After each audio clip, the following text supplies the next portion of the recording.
ഇല്ല.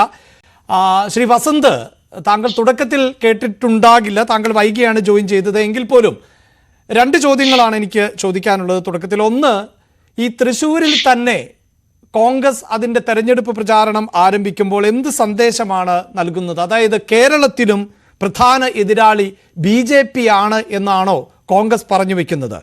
രണ്ട്, പ്രിന്റു മഹാദേവ് പറയുന്നത് ഇത്തരം ഗിമ്മിക്സുകൾ കൊണ്ടൊന്നും കാര്യമില്ല, സഭാ നേതൃത്വം അടക്കം ഇത്തവണ BJPക്ക് അനുകൂലമാണ്, സുരേഷ് ഗോപിക്ക് അനുകൂലമാണ്. അതുകൊണ്ട് കേരളത്തിൽ ആദ്യമായി ലോക്സഭയിൽ അക്കൗണ്ട് തുറക്കാൻ പോകുന്നത് തൃശ്ശൂരിൽ നിന്നായിരിക്കും എന്ന ആത്മവിശ്വാസം. അല്ല, രണ്ടിനും ഉത്തരവുണ്ട്. അതിന് മുമ്പ് ശ്രീ പ്രിന്റുവിനോട് ഞാൻ ഒരുപാട് നന്ദി പറയും. കാര്യം ശ്രീ ടോം വടക്കൻ ഞങ്ങളുടെ മുൻ AICCയുടെ മെമ്പറും ഞങ്ങളുടെ AICC ഓഫീസിൽ വർക്ക് ചെയ്തുകൊണ്ടിരുന്ന ആളാണ്. അദ്ദേഹം ജീവനോടെ ഉണ്ട് എന്ന് ഞങ്ങളെ അറിയിച്ചു തന്നതിനും പ്രേക്ഷകർക്ക് മുമ്പിൽ അദ്ദേഹം ഇപ്പോഴും അദ്ദേഹം രാഷ്ട്രീയ പ്രവർത്തന രംഗത്തൊക്കെ ഉണ്ട് എന്ന് അറിയിച്ചു തന്നതിന് അദ്ദേഹത്തിന് ഞാൻ നന്ദി അറിയിക്കുകയാണ്. കാര്യം അദ്ദേഹം BJP പോയതിനു ശേഷം അദ്ദേഹം അപ്രത്യക്ഷനാവുകയാണ് ചെയ്തത്. ഞാൻ അടുത്ത ദിവസം ഇങ്ങനെ ആലോചിച്ചു, ഒരു മിസ്സിംഗ് കേസ് ഫയൽ ചെയ്യണം എന്ന്. അല്ല, കോൺഗ്രസിൽ ഉണ്ടായിരുന്നപ്പോഴും ഏതാണ്ട് ഇതുപോലൊക്കെ തന്നെ ആയിരുന്നു ശ്രീ വസന്ത്. അല്ലല്ല, രണ്ടിടത്തും കണക്കായിരുന്നു. ഇവിടെ അതാണ് സൂചിപ്പിച്ചത്. അല്ലല്ല, അക്ബർ റോട്ടിലായിരുന്നപ്പോ ഇടയ്ക്ക് അവിടുത്തെ ക്ലർക്കിന്റെ പണിയൊക്കെ ചെയ്യുമായിരുന്നു. ഇപ്പം BJP ചെന്നപ്പോ അതുപോലും ചെയ്യുന്നില്ല എന്നാണ് ഞാൻ അറിയുന്നത്. എന്തുമായിക്കോട്ടെ.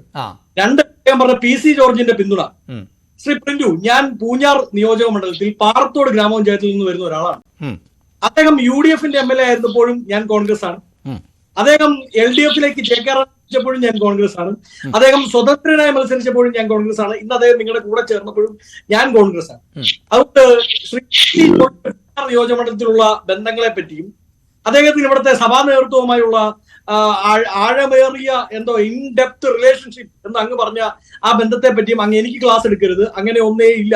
PC ജോർജിന് അങ്ങനെ ഒന്നേ ഇല്ല എന്ന് നിങ്ങൾക്ക് മനസ്സിലാവാൻ പോകുന്നത് ഈ പാർലമെന്റ് തെരഞ്ഞെടുപ്പോട് കൂടിയാണ്. നിങ്ങൾ മനസ്സിലാക്കിക്കൊള്ളുക. കഴിഞ്ഞ ഇടയ്ക്ക് നിങ്ങൾക്ക് മനസ്സിലായത് കൊണ്ടാണല്ലോ BJPയിൽ പണിയറിയാവുന്നവന്മാരാരുമില്ല, BJPയുടെ സംസ്ഥാന പ്രസിഡന്റ് കഴിവ് കെട്ടവനാണ്, ഇവന്മാരുടെ കൂടെ നിന്നാൽ ഉള്ള വോട്ടും കൂടെ പോകും എന്ന് പറഞ്ഞ് കോട്ടയം പ്രസ് ക്ലബിൽ പ്രസ് മീറ്റ് വിളിച്ചുകൊണ്ടാണ് PC ജോർജ് ആ മുന്നണി വിടുന്നത്. അങ്ങനെ ഓർമ്മയുണ്ടല്ലോ, BDJസും ഇവരുടെ സെക്യുലർ പാർട്ടിയും ഒക്കെ ചേർന്ന് ആ മുന്നണിയിൽ ചേരുന്നു. പിന്നീട് ആ മുന്നണി വിട്ടുപോയപ്പോ BJPയിൽ പണിയറിയാവുന്നവന്മാരാരുമില്ല. ആ വാക്കുകൾ ഞാൻ കോട്ട് ചെയ്യണം, വളരെ കൃത്യമായി ആർക്കൈവ്സിൽ കാണും. BJPയുടെ സംസ്ഥാന പ്രസിഡന്റ് ചുക്കിനും ചുണ്ണാമ്പിനും കൊള്ളരുതാത്തവനാണ്, ഇവന്മാരുടെ കൂടെ കൂടിയാൽ എന്റെ ഉള്ള വോട്ടും കൂടെ പോകും എന്ന് പറഞ്ഞുകൊണ്ടാണ് അദ്ദേഹം കോട്ടയം പ്രസ് ക്ലബിൽ ഡേറ്റ് ചെയ്യാൻ പ്രസ് മീറ്റ് വിളിച്ചുകൊണ്ടാണ് അദ്ദേഹം മുന്നണി വിട്ടുപോയത്. PC ജോർജിനെ തന്നെ ഞാൻ ഉദ്ധരിക്കുകയാണ്. രണ്ട്, എന്തുകൊണ്ടാണ് തൃശ്ശൂർ?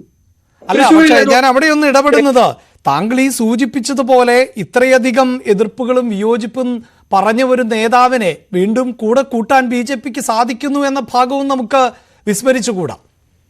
ആരുമില്ലാത്തതിലും ഭേദം ഉള്ളവനാവട്ടെ എന്നുള്ളതാണ്. മൂക്കില്ല രാജ്യത്ത് മുറുമൂക്കൻ രാജാവ് എന്നുള്ള അവസ്ഥയാണ് കേരളത്തിൽ BJPയുടെ മുന്നണി സംവിധാനം. അവർക്ക് കൂടെ കൂടാൻ ആരുമില്ല. അതുകൊണ്ട് അവര് ആദ്യം എന്നാലും നാളെ അവര് കൂടെ കൂട്ടും എന്നതിൽ സംശയമൊന്നും വേണം.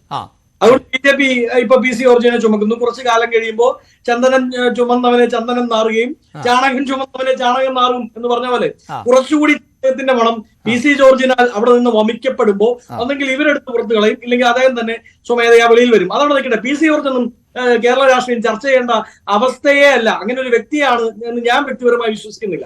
അദ്ദേഹം രാഷ്ട്രീയത്തിൽ യാതൊരു വാക്കിന് വിലയില്ലാത്ത, എല്ലാ കാലത്തും പറഞ്ഞ വാക്ക് ഒരിക്കലും പാലിച്ചിട്ടില്ലാത്ത, എല്ലാ കാലത്തും രാഷ്ട്രീയ പിമ്പിങ് നടത്തിയിട്ടുള്ള നേതാവാണ്. അദ്ദേഹത്തെ പറ്റിയൊക്കെ ചർച്ച ചെയ്ത് എന്തിനാണ് അഭിലാഷ് സമയം കളയുന്നത്? രണ്ട്, തൃശ്ശൂർ. അങ്ങയുടെ ചോദ്യം, ഒന്നാമത്തെ ചോദ്യം അതാണല്ലോ, എന്തുകൊണ്ട് തൃശ്ശൂർ? തൃശ്ശൂരിൽ കഴിഞ്ഞ ദിവസം ഈ ഇവരുടെ നാരി ശക്തി, നാരിക ശക്തി എന്ന് പറഞ്ഞുള്ള സ്ത്രീജനങ്ങളുടെ വലിയ റാലി നടക്കുന്നു. അതിനുശേഷം പ്രധാനമന്ത്രി അവിടുത്തെ കല്യാണത്തിൽ പങ്കെടുക്കുന്നു. കല്യാണത്തിൽ പങ്കെടുക്കുമ്പോൾ കല്യാണക്കുറി അടിച്ച് ആരെ വിളിച്ചാലും സ്വാഭാവികമായി എല്ലാവരും പോയി. എനിക്ക് വിളിയുണ്ട്, ഞാൻ പോവാം, അഭിലാഷിന് കിട്ടിയാൽ തെറ്റുണ്ട്. അല്ല, ചെറിയൊരു തെറ്റുണ്ട്. രണ്ട് ദിവസങ്ങളായിട്ട് അല്ല, രണ്ട് തന്നെയാണ്, രണ്ട് ഫംഗ്ഷനുകളാണ്. ഞാൻ കേൾക്കൂ. അങ്ങനെയല്ല, നാരിശക്തി പരിപാടിയിൽ കൂടി വരികയും അതിനുശേഷം പിന്നീട് വന്ന ദിവസങ്ങളിലാണ് ഗുരുവായൂരിലടക്കം പോയത്. അതെന്തുമാട്ടെ കേരളത്തിൽ അടുപ്പിച്ചു വന്നല്ലോ എന്നുള്ളതാകാം. അതിൽ കല്യാണത്തിൽ വന്നതിൽ നമുക്ക് ആർക്കും പ്രശ്നമില്ല. അദ്ദേഹത്തിന് 6 വിവാഹത്തിലും പങ്കെടുക്കാം. ഇനി അദ്ദേഹം നാരീശക്തി പരിപാടിയിൽ പങ്കെടുത്തതിലും നമുക്ക് പ്രശ്നമില്ല, ആർക്കും പ്രശ്നമില്ല. പക്ഷെ ഞാൻ നേരത്തെ സൂചിപ്പിച്ച അതേ പൂഞ്ഞാറിൽ, അതേ പാറത്തോടിലുള്ള ചേച്ചിമാരെ അടക്കം ബസ് പിടിച്ച് ഇവർ അവിടെ എത്തിച്ചു. അങ്ങനെയാണ് ഇവർ തൃശ്ശൂരിലെ പരിപാടി വിജയിപ്പിച്ചത്. എനിക്ക് നേരിട്ടറിയാം. പ്രിന്റുവിന് ചർച്ചയ്ക്ക് ശേഷം വേണമെങ്കിൽ എന്റെ ഡീറ്റെയിൽസ് അല്ലെങ്കിൽ എന്താണ് പ്രധാനമന്ത്രി വരുമ്പോൾ എവിടെ നിന്നും ആളെ എത്തിക്കാമല്ലോ. കേക്കൂ. അപ്പോൾ കോൺഗ്രസിന് അതിന്റെ ആവശ്യമില്ല എന്ന് തെളിയിച്ചതാണ് ഇന്നത്തെ റാലി. അതെങ്ങനെയാണ് ശ്രീ വസന്ത് അങ്ങനെ പറയാൻ സാധിക്കുക? ഇന്ന് എവിടെ നിന്നൊക്കെയാണ് 25,177 ബൂത്തുകളിൽ നിന്ന് അടക്കമല്ലേ വന്നിട്ടുള്ളത്?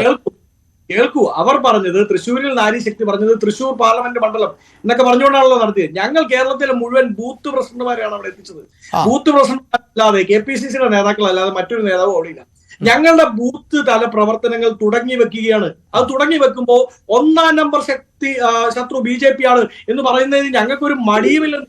ഈ രാജ്യത്തിന്റെ ജനാധിപത്യ സ്വഭാവത്തെ തച്ചു തകർക്കുന്ന രീതിയിൽ മുമ്പോട്ട് പോകുന്ന ഒരു സർക്കാർ, ആ സർക്കാരിനെ ചോദ്യം ചെയ്യുകയാണ് ഒന്നാമത്തെ ലക്ഷ്യം. അല്ല, അവിടെ എന്റെ ചോദ്യം, അതായത് കേരളത്തിൽ ഇന്ത്യ സഖ്യമില്ല എന്നും CPM-മായി നേരിട്ടാണ് പോരാട്ടമെന്നും AICC ജനറൽ സെക്രട്ടറി ദീപാദാസ് മുൻഷിയാണ് പറഞ്ഞത്. അപ്പോൾ അങ്ങനെ AICC സെക്രട്ടറി പറയുമ്പോഴാണ് തൃശ്ശൂർ എന്ന പ്രത്യേക സ്ഥലത്തെ തെരഞ്ഞെടുത്തുകൊണ്ട് കോൺഗ്രസ് ഇത്തരത്തിൽ ഒരു റാലിക്ക് അല്ലെങ്കിൽ മഹാസമ്മേളനത്തിന് തുടക്കം കുറിച്ചത്. അതാണ് എൻ്റെ ചോദ്യം. അപ്പോൾ കേരളത്തിനും BJP ആണ് പ്രധാന എതിരാളികൾ എന്ന നരേഷനാണോ കൊണ്ടുവരുന്നത്? ഒരിക്കലുമല്ല. BJPയുടെ നമ്പർ അത് ഏറ്റവും കുറവിലേക്ക് എത്തിക്കുക എന്നുള്ളത് ഞങ്ങളുടെ പ്രഖ്യാപിത ലക്ഷ്യമാണ്. ഇപ്പൊ BJP സാധ്യതയുള്ള മണ്ഡലങ്ങൾ അവിടെ ഞങ്ങൾ ഏറ്റവും കൂടുതൽ ടൈം ഇൻവെസ്റ്റ് ചെയ്യും. ഞങ്ങൾ അവിടെ ഏറ്റവും കൂടുതൽ പൊളിറ്റിക്കൽ എക്സസൈസ് ഇൻവെസ്റ്റ് ചെയ്യും. അതിലെന്താ തെറ്റ്? രണ്ട്, അങ്ങ് ചോദിച്ച കാര്യം, ദീപാജി പറഞ്ഞ കാര്യം, അതായത് കേരളത്തിൽ ഇന്ത്യ മുന്നണി ഉണ്ടോ? ആരുമായിട്ടാണ് തന്നെ ഇന്ത്യ മുന്നണി ചേരേണ്ടത്?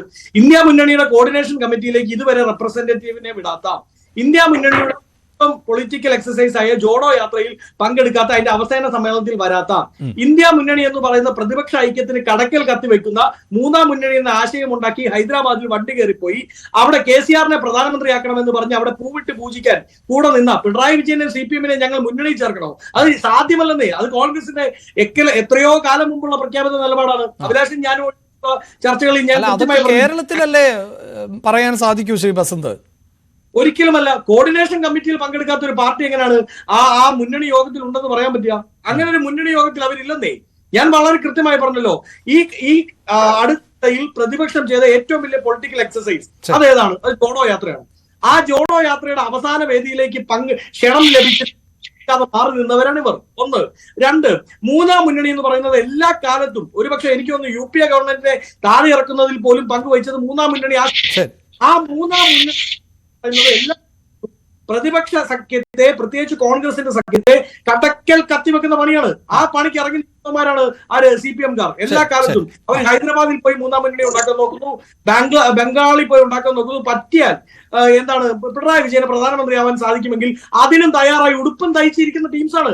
അവരെ ചേർത്ത് എങ്ങനെ മുമ്പോട്ട് പോകാൻ സാധിക്കാം? പിന്നെ ഒന്ന് വളരെ വ്യക്തമാണ്, ഞങ്ങളുടെ പ്രഖ്യാപിത ശത്രു 1-ാം നമ്പർ ശത്രു ഞങ്ങൾ കളിക്കുന്ന A ടീമുമായിട്ടാണ്. ആ A ടീം BJP തന്നെയാണ്. പിന്നെ രണ്ടാമത് ഫൈറ്റ് ചെയ്യുമ്പോൾ പുറകിൽ നിൽക്കുന്ന B ടീമും ആ ഫൈറ്റിന്റെ അകത്ത് വരും. ആ B ടീമാണ് ഞങ്ങളെ